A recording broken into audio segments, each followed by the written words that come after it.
Hello ladies and gentlemen, and welcome back to Fallen London. Today we're going to be carrying on with February's exceptional story, Mistress of the Skies. We are on our way to a meeting of the saleswomen of this said enterprise, so let's travel to the workhouse and see what happens here. The Striking Saleswoman meets you at the workhouse gate. Her maligli freshly applied, so that a deluge of uncomfortable truth washes over you. "I knew you'd come," she says, bundling you inside. "They're about to announce the most effective salesperson." She takes your sales kit to see how many wares you've sold. "Goodness," she said. "I thought I'd done well, but it looks like you've done even better." She smiles. "I was right about you. Come on, let's go in." She deposits your kit alongside the others so that your numbers might be counted. Together, you continue to the workhouse floor. Once, it would have held thousands of workers grinding flour or bones. Now it's a sea of purple streaked faces, each like you. Each here after their lives took strange and not altogether welcome turns. They stare up at an empty stage. A group of expensively dressed people assemble on stage. "The initiates," whispers the Striking Saleswoman. "They run the collective. The man in the eyeglasses, he's the one in charge." The bespectacled initiate steps forward.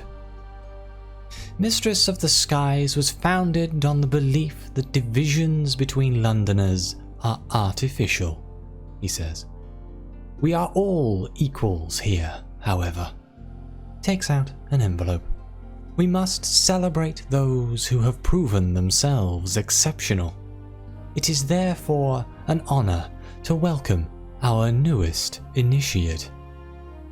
He opens the envelope and reads out your name. "We can accept the honor. We are the victor." The Striking Saleswoman squeezes your arm, and you make your way through the cheering crowd to the stage. From up here, their glowing purple faces remind you that this distinction means nothing. You are no different from them. "Congratulations," whispers the bespectacled initiate, handing you a prize. "You will have the honor of being presented to the mistress herself. Final preparations of the introduction are underway, but you have a little time to mingle. Enjoy yourself." You descend into the crowd. A cat brushes against your ankles before slinking away, unnoticed by anyone but you. A scream rings out across the workhouse floor. You cannot see what caused the commotion, but the bespectacled initiate strides onto the stage, and the collective falls momentarily silent. "Cats are not to be trusted," he says. "If you see one, report it at once, for the good of the collective." However, once he leaves the stage, the hubbub returns to its previous volume. Every one of Mistress of the Skies' salespeople is in attendance tonight, and the workhouse is crowded. And as Mistress of the Skies' newest initiate, you are the toast of the evening. Well, let's start at the top and work our way down here. Let's speak with the Striking Saleswoman. She's trying to attract your attention. The other salespeople cluster around you as you make your way across the workhouse floor towards the Striking Saleswoman.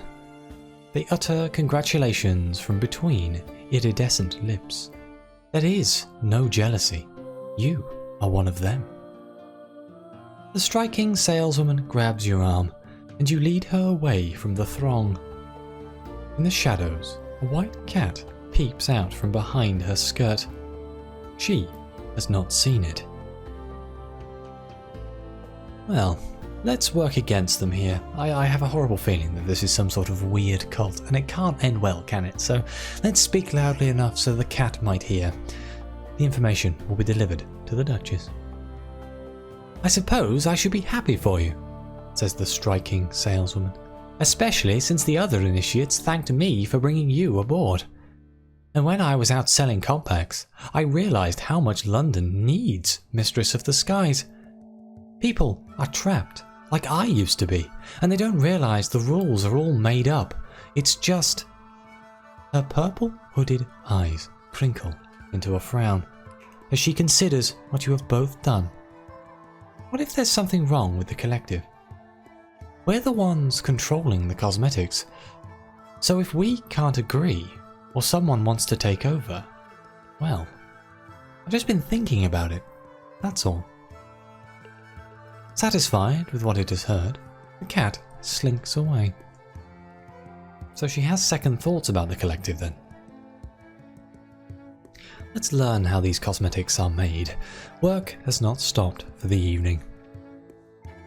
You follow a violent glow to a room in which workers fill compacts with iridescent powder and grease paint. Each is wearing a mask that obscures their entire face. Their overseer, an initiate with violent patterns painted on her face, nods as you approach. Don't get too close to the production line, she says. Neathbow colours aren't safe without protection. A calico cat watches the workers from behind a crate. The painted initiate hasn't seen it. We know something of the Neathbow artistry. You exposed the kaleidoscopic entrepreneur's scheme. This is only available to people who have played Shades of Yesterday Exceptional Story. Let's try this. What's this going to do? The painted initiate gapes as you explain how you exposed the kaleidoscopic entrepreneur's scheme. That was you? Don't tell the other initiates. We all heard about the case, because the constables were confiscating Neathbow inks for a long time afterwards. We worried they'd raid the workhouse. If the others find out you were the one who exposed the scheme, she shakes her head. Look, she continues, I think you did the right thing. What that woman was doing was wrong, and what we're doing has nothing in common with it. We're helping people. She turns back to the sweating workers. Okay. So now we have three options. We can ask the painted initiate to tell you more, then feed the information to the cat. We can ignore the cat, or we can return to the floor. Let's carry on helping the cats. Violent requires special expertise, says the painted initiate. So we don't actually manufacture the cosmetics here. We just pack them. They're made, she hesitates, elsewhere, and brought to the workhouse in mirror catch boxes. The concentration is low enough that those little mirrored compacts can contain the colour. You follow her gaze to the workers.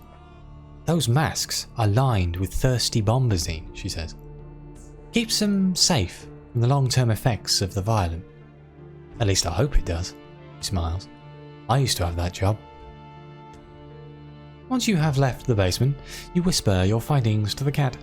It slinks away unseen. Let's examine some of these second city glyphs. The symbol from the compacts is also painted on the walls. The walls of the workhouse are painted with second city glyphs. The horns and the disc, the Mistress of the Skies symbol, is the most frequently used. A studious salesperson stands before a collection of glyphs, trying to decipher them. Some distance away, a tabby watches from the shadows. I will carry on feeding information to the cats here. The creature will convey what it learns to the Duchess. I know the second city glyph is our founder's symbol, says the studious salesperson, but I don't think it's appropriate for our collective.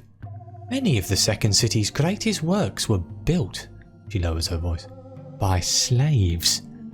Not really in line with our ethos. A mustached initiate joins your conversation. And how exactly do you think London made its prelapsarian wealth? History should not be forgotten, but a civilization is more than its worst acts. cat brushes against your leg, but you keep your balance. When it leaves, you discover it has left you something. Ooh, we gained 3 relics of the second city. Let's trail the bespectacled initiate. He is important to the collective. The bespectacled initiate disappears down a corridor and into his office, leaving the door open. Shaking, he pours himself a snifter of mushroom spirit, swirls it around, then drains it in a single draught. He is about to remove his orange lensed glasses when he catches sight of you in the door. "Can I help you?" he asks. A ginger cat hides behind the door. Let's let the cat in, then acquire to his well-being. I feel like he might see the cat come in, but okay, let's try it. "Oh, it's you," says the bespectacled initiate, adjusting his glasses. "I rather wish you hadn't seen me like this. I know it's an important night, but I've got rather a lot on my mind, I'm afraid." He runs a hand through his thinning hair. "You'll know all about it soon enough. We initiates might consider ourselves equal, but that doesn't mean we agree." He gives a half-hearted smile, and it is only then that you notice he is not wearing any cosmetics. "Come on," he says. "Let us return to the collective." The cat slinks into the shadows. Oh, we are so being used by someone right now. Like the leader is not using the cosmetics that he's making everyone. He's not making everyone else wear it, but he's encouraging it strongly. Oh well, let's speak with the initiates. You are one of them now. All the initiates, besides the bespectacled man who announced your victory, are still huddled on the stage. Even though you are now one of them, they smile rigidly as you approach, their iridescent lips betraying nervousness around a newcomer. Fortunately, the workhouse floor is bridged by an array of catwalks that once carried its workers across heavy machinery. By balancing upon one, you are able to eavesdrop on the initiate's conversation. A cat mews from the other end of the platform. Get that cat on my shoulder, he can listen in too. The cat's claws dig into your shoulder, but you withstand the pain. Beneath you, the initiates argue. "I'm telling you," says the anxious initiate, "we can't count on her much longer." "Maybe not with him in charge," says her colleague. "He means well, but he wants the rules to just melt away, when what we really need to do is take charge. If we're going to fix London, we need to be ruthless." "But she doesn't trust ruthless," says the anxious initiate, "and sooner or later she's going to stop helping us. We need a new source of pigment." Oh, interesting. Well, let's watch the stage. The bespectacled initiate is about to make an announcement. "It is time for our newest initiate to receive our greatest honor," says the bespectacled initiate, holding his hand out to you.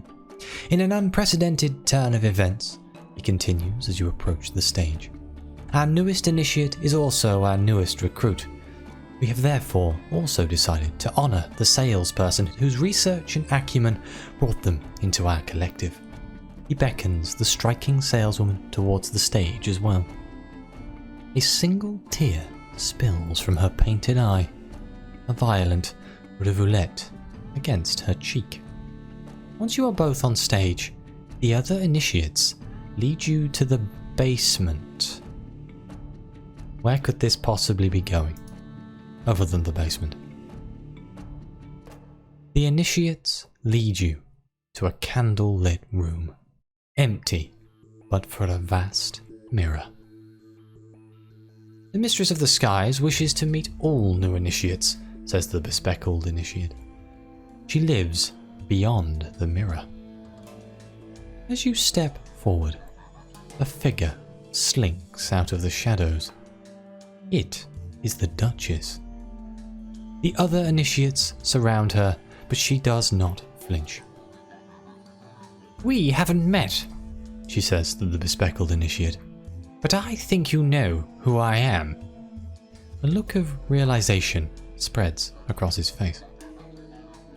I don't wish to make threats, she continues, but I think it would be best for you to take me to your mistress. He nods, and the other initiates step away. She looks at you. Thank you, she says, for understanding what is at stake. She gestures to the mirror. After you. Well, let's step through the mirror. How did the Duchess get here so quickly? You push a hand into the mirror's viscous surface, then shoulder your way inside. There is a liquid crash as you tumble through, landing on your knees in the rich mould of a forest floor. Moments later, the bespectacled initiate lands on the ground beside you. Welcome to the Parabola, he says grimly, brushing leaves from his suit. Suddenly, the mirror disgorges not only the Duchess but the striking saleswoman as well. The Duchess leaps to her feet with the agility of a much younger woman and stalks off ahead. She just grabbed my arm, says the saleswoman, shaken. All I did was look at her and then... She wipes her face with the back of her hand, smearing her grease paint. You, the striking saleswoman, and the Duchess have all passed through the mirror. We have been spending a very large amount of time in the Parabola recently. The air of the Parabolan jungle hisses with life and humidity. Hot orange light burns through the foliage, but the canopy obscures its source. The bespectacled initiate is up ahead, clearing a path through the vegetation. The striking saleswoman and the Duchess are a little way behind you. They are deep in conversation. Well, let's speak with the bespectacled initiate. What does he know of the mistress? I don't suppose there's any point keeping secrets from you, says the bespectacled initiate, casting a grim look at the Duchess. I used to be a silverer, a Parabolan guide. The money was good, but many of the people I took here weren't. I began coming alone, just to think. And that's how I found the village, and met the mistress. He brushes aside a diaphanous web that has been spun across the path. She'd made violent paints for the villagers to help them forge connections and make their small society more equatable. I realised they could be used to help London.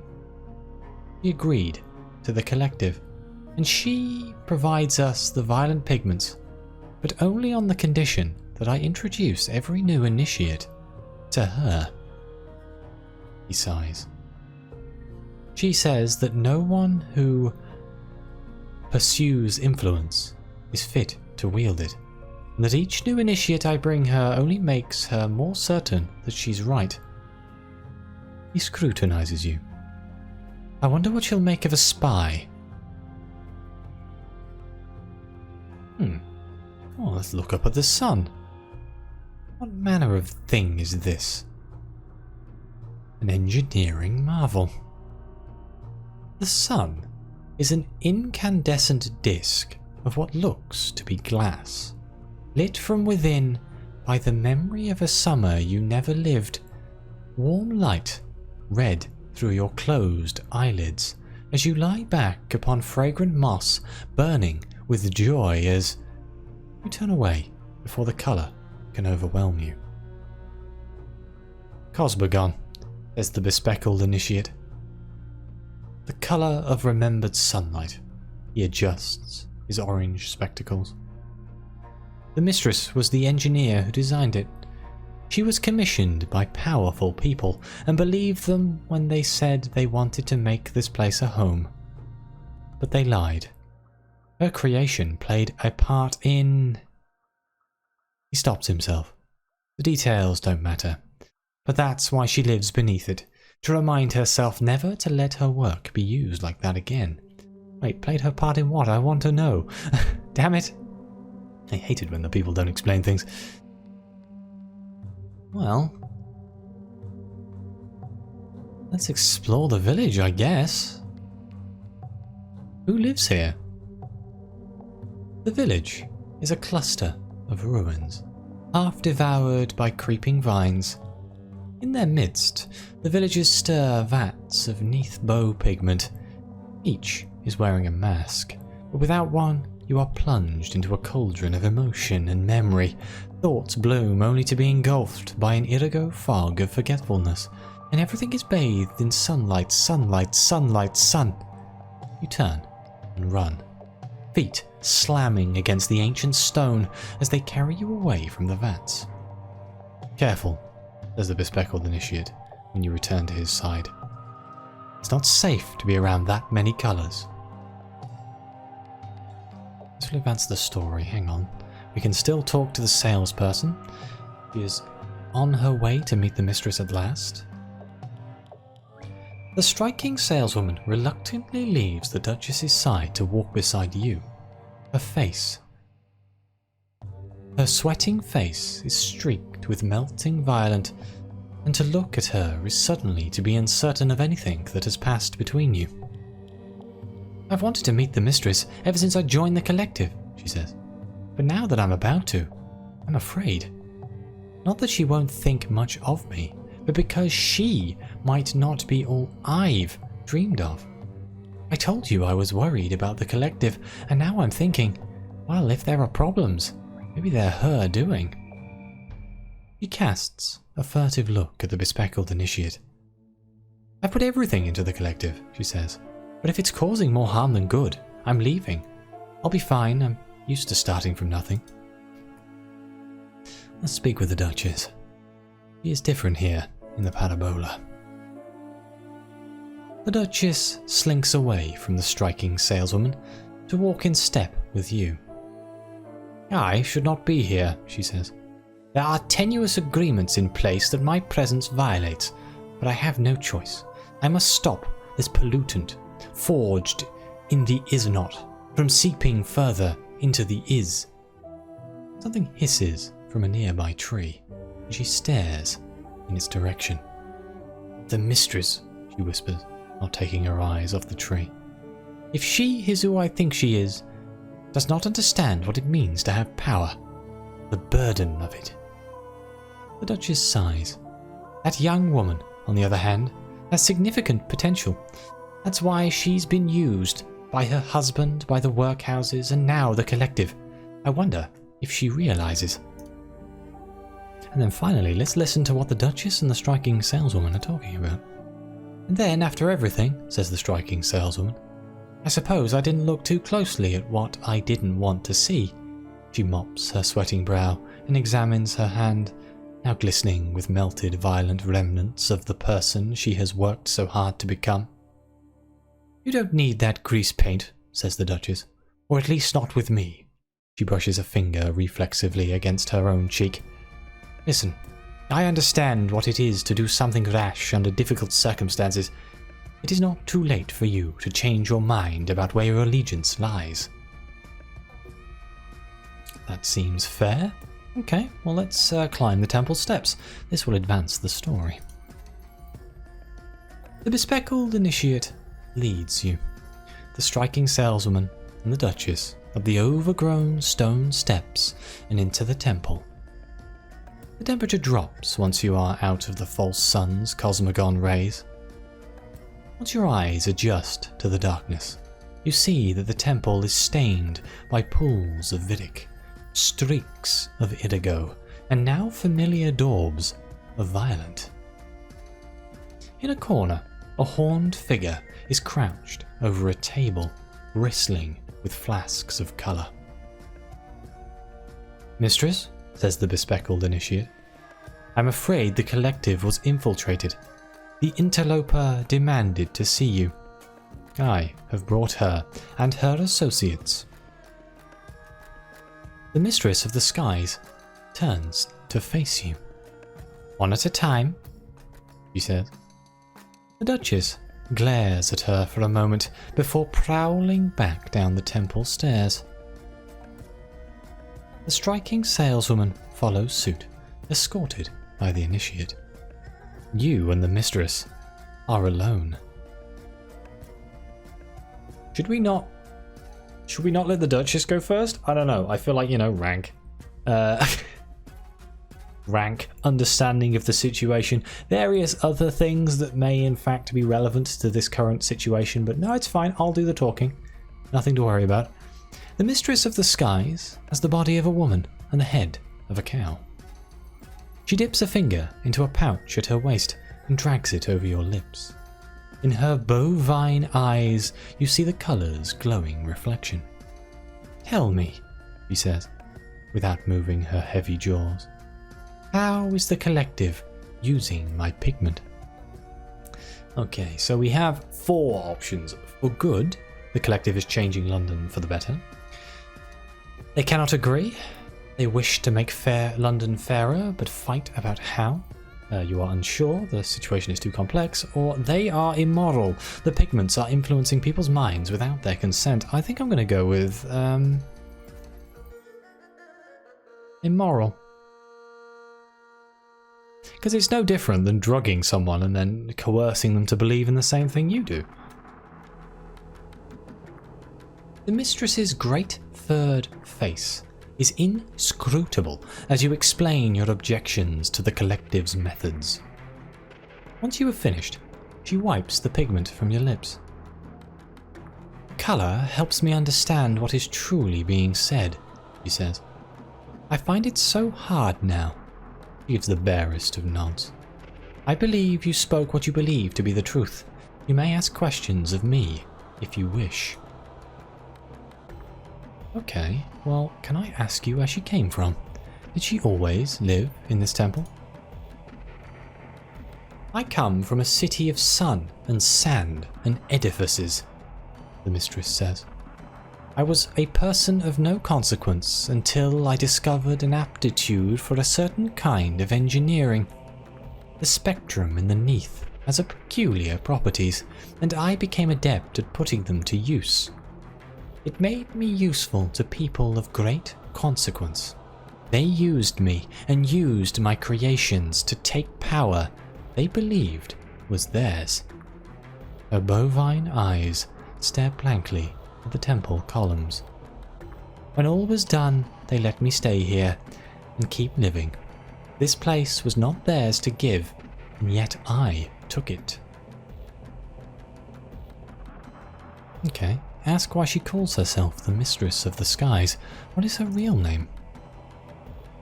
I do not remember the name I had before, says the mistress, and I did not choose this one. In my city, royalty declared themselves gods, for if they were not gods, they were just people who lived in splendor, while others did their bidding. I am far from royalty, but I did conceive a son. The name was given to me. I resisted, but not well enough. She raises a hand to her head. This is my mask, she says. There was a disc once, between the horns, long gone. But the skull protects me from the colours. This is very Egyptian. I'm assuming this is related to Egypt in some way. I don't know, maybe not. Ask her what she's doing in the parabola. The temple and the village are full of colours. People take refuge from the cities in mirrors or honey, says the mistress. Those who stumble upon my village often wish to stay. I ask nothing of them, but many wish to learn about the Neathbow. They help make the pigments. She rubs at the violent streak on her hand. Nothing I have seen of this world that is has convinced me that it can be saved. But my silver friend still thinks otherwise. I gave him our pigments because if they can rescue his city, it might make up for how I failed my own. But I lose hope with every initiate he brings me. And if we had done the attendance exceptional story, which I have not, we could have mentioned this, but I have not done that exceptional story. There are still a lot of exceptional stories never done. Right, let's say we've asked all our questions. Perhaps you would like to speak to the others. The Mistress does not answer you at first. So the collective was infiltrated, she muses. Does the interloper wish to end its work, or take control of it, I wonder? Perhaps, either way, it is a sign that the collective should no longer exist. He walks over to the temple columns. Cosmogon light glitters on her black fur, a pastoral vision of a lost summer. I will speak to the interloper, replies the Mistress, and your associate, but do not leave. You signal to the women at the bottom of the temple steps. The Striking Saleswoman and the Duchess climb the stairs together. Near the top, the saleswoman falters, perhaps from the heat, and the Duchess offers the younger woman her arm. Together they step inside the temple.